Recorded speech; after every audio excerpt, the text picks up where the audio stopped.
This is Athena Jezik, and I thought that it would be good to talk about low back pain.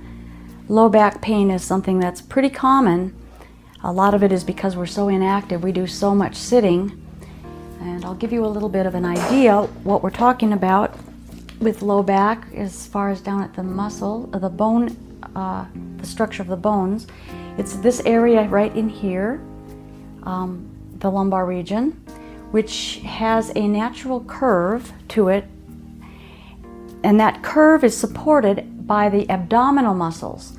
So what happens in low back pain is it's usually related to weak abdominal muscles because it's not supporting. And then when we sit, our postures aren't sitting well, so we're not sitting good high on the ischium bones that we're supposed to be sitting on, which are these bones down here. We're not sitting well on these bones.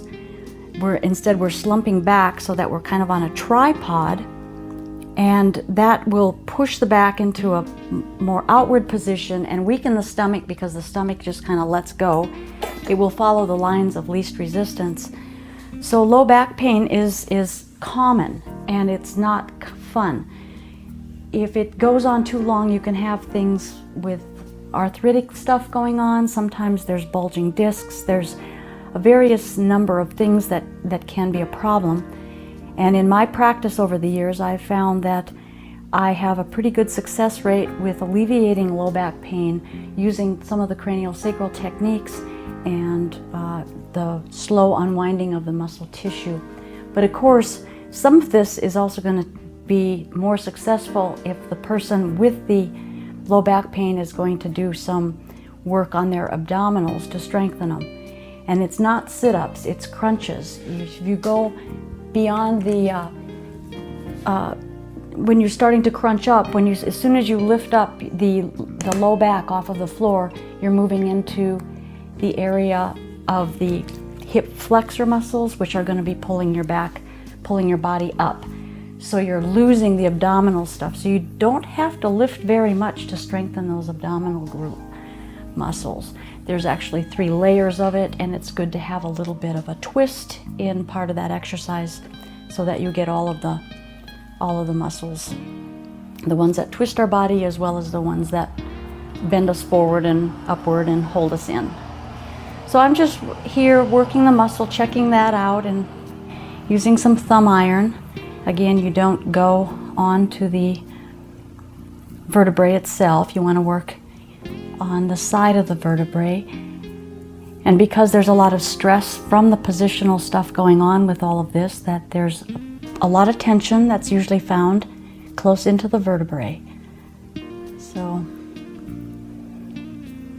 that will give you another idea.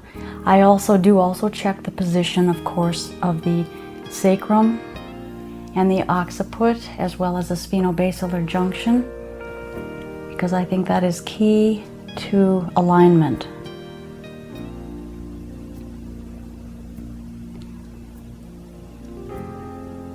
The atlas, which is the very top bone, is another very key point to having good alignment in your back.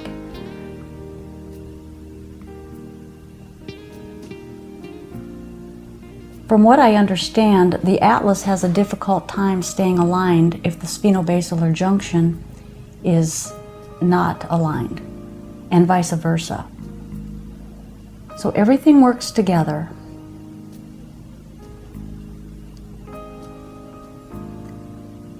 If you feel that your back you're having maybe chiropractic work or something, you may want to ask your chiropractor if he adjusts the atlas.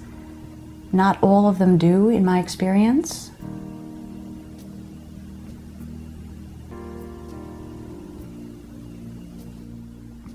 And there are some modalities. There's a modality where they do just the atlas adjustment. Now, from what I understand, and I did have it done because I try a lot of things out, it was very nice. And I asked the guy that did it if he did anything on the spinobasilar junction, and he told me no, he didn't.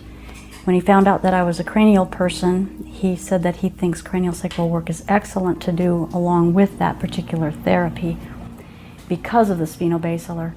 He did a lot of work on the sphenoid bone in order to loosen it and relax it enough, the attachments, in order to get the atlas in place. So there's definitely a connection there. And of course, when that's aligned up at the neck, head, then the rest of the spine is going to follow suit and it will correct. And a lot of times that can correct itself. But again, with correcting itself, we also have to be mindful that we need to have not only strong muscles, but flexible, pliable muscles. I personally don't think heavy-duty bodybuilding is the best on the structure. I think some weight training is good, but I also will say that those are my opinions for myself, and each person is different. The only thing that I really ask people to do is learn what their things are about, learn what it's about, and follow your own intuition as to what your body needs. Connect back with your body. Help it to find its way back to where it needs to. It's certainly conscious enough that it can do that. We've gotten very, very disconnected to our bodies and to our body's pain, and we almost fear it so much that we just will eat pain medication even though it doesn't help, in order to stay detached from what's going on. So I urge all of you to, develop that relationship with your body again. Learn about it. It has a wealth of things that it can teach you. So I'm just, for the low back, working down into these muscles that are attaching into the hip, working up into the vertebrae so that the muscles can be nice and soft, along with giving the stretch in the sacrum and feeling how the spine is, the muscles of the spine of this complete erector spinae muscle is soft, going all the way up. And then I would recommend to this client to do some sort of crunches and stretches for the back. So with that, I hope that helps you get some understanding about low backs and how to remedy them.